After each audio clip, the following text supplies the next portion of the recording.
দীর্ঘদিনের ভোগান্তি দূর করতে নিজেদের অর্থ ও স্বেচ্ছাশ্রমে প্রায় ১ কিলোমিটার কাঁচা রাস্তা সংস্কার করছেন নাটোরের নলডাঙ্গা উপজেলার হরিদাখলসি গ্রামের বাসিন্দারা।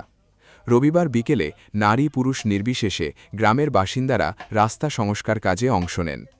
উপজেলার বিপ্রবেলঘরিয়া ইউনিয়নের হরিদাখলসি গ্রামের সোনারপাড়া থেকে রাস্তাটি শুরু হয়ে বানুরভাগ গ্রামের প্রধান সড়কের সঙ্গে গিয়ে মিলেছে। সামান্য বৃষ্টি হলেই রাস্তাটি চলাচলের অনুপযোগী হয়ে পড়ে, ফলে যানবাহন চলাচল তো দূরের কথা, পায়ে হেঁটেও চলাচল করা কঠিন হয়ে পড়ে। স্থানীয় বাসিন্দাদের সঙ্গে কথা বলে জানা যায়, সংস্কার কাজ শুরুর দুদিন আগেও প্রায় ১ কিলোমিটার দীর্ঘ কাঁচা রাস্তাটি চলাচলের অনুপযোগী ছিল। চলতি বর্ষায় রাস্তাটি কাদায় ভরে যায়। কাদায় ঢেকে থাকা খানাখন্দে প্রায়ই ছোট বড় দুর্ঘটনা ঘটত। দীর্ঘদিন ধরে এমন দুর্ভোগ চললেও রাস্তাটি সংস্কারে সংশ্লিষ্ট প্রশাসনের পক্ষ থেকে তেমন কোনো উদ্যোগ নেওয়া হয়নি বলে অভিযোগ স্থানীয়দের। এলাকার বাসিন্দারা অসুস্থ হলে তাদের হাসপাতালে নিতে চরম ভোগান্তিতে পড়তে হয়। পাশাপাশি শিক্ষার্থীদের নিয়মিত স্কুলে যাতায়াতেও সমস্যা সৃষ্টি হয়। এ অবস্থায় স্থানীয় বাসিন্দারা আলোচনা করে নিজেদের উদ্যোগেই রাস্তাটি সংস্কারের সিদ্ধান্ত নেন। এজন্য তারা একটি রাস্তা সংস্কার তহবিল গঠন করেন। গ্রামের প্রতিটি বাড়ি থেকে মুষ্টির চাল সংগ্রহ করে সেই তহবিলও জমা করা হয়। অনেকে চালের পাশাপাশি নগদ অর্থও দিয়েছেন। আর যারা অর্থ বা চাল দিতে পারেননি, তারা স্বেচ্ছাশ্রম দিয়ে রাস্তা সংস্কারের কাজে অংশ নিয়েছেন।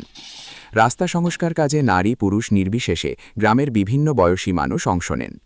নিজেদের উদ্যোগে রাস্তা সংস্কারের এমন কাজে স্থানীয়দের মধ্যে উৎসাহ উদ্দীপনাও দেখা গেছে। হরিদাখলসি গ্রামের বাসিন্দা মঈন আলী বলেন, হাটবাজারে যাতায়াতের জন্য এই রাস্তাটিই আমাদের একমাত্র ভরসা।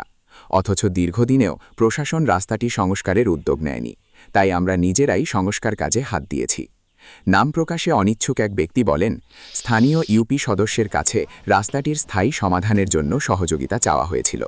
সংস্কার কাজে সহযোগিতার কথা বললেও পরবর্তী সময়ে একাধিকবার তার সঙ্গে যোগাযোগ করা হয়েছে, কিন্তু কোনো সহযোগিতা পাওয়া যায়নি। বিপ্রবেলঘরিয়া ইউনিয়নের চেয়ারম্যান প্রার্থী জিল্লুর রহমান বলেন, রাস্তাটি এলাকাবাসীর নিজ উদ্যোগে সংস্কার করার খবর পেয়ে আমি আমার সাধ্যমতো তাদের সঙ্গে কাজে অংশগ্রহণ করেছি। তাদের এই উদ্যোগকে সাধুবাদ জানাই। রাস্তাটি পাকাকরণের জন্য আমি সর্বোচ্চ চেষ্টা করব। এ বিষয়ে নলডাঙ্গা উপজেলা প্রকৌশলী মোহাম্মদ হারুনুর রশিদের সঙ্গে মুঠোফোনে একাধিকবার যোগাযোগের চেষ্টা করা হলেও তার বক্তব্য নেওয়া সম্ভব হয়নি। দুই একদিন বৃষ্টি হলে আমরা রাস্তা নিয়ে বাহির হতে পারি না, এই ভ্যান গাড়ি নিয়ে অতিরিক্ত কাদা, এটা নিয়ে আমরা খুব বিপদে আছি। তাই আমরা নিজ দায়িত্বে আমরা রাস্তার কাজ শুরু করে দিচ্ছি। ইউনিয়নের একজন চেয়ারম্যান পদপ্রার্থী আমি জানতে পারি, সোনারপাড়া এই রাস্তায় এলাকাবাসী নিজ উদ্যোগে সংস্কার করছে।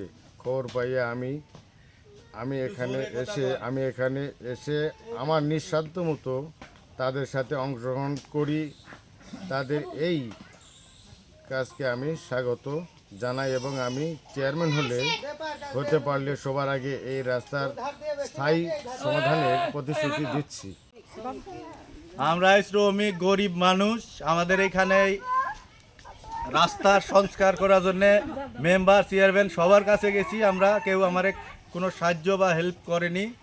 আমরা নিজেরা বাড়ির থেকে চাউল টাকা যাই যা বাড়িতে দিয়ে আমরা এই রাস্তাটা সংস্কার করার কার্যক্রম চালাচ্ছি।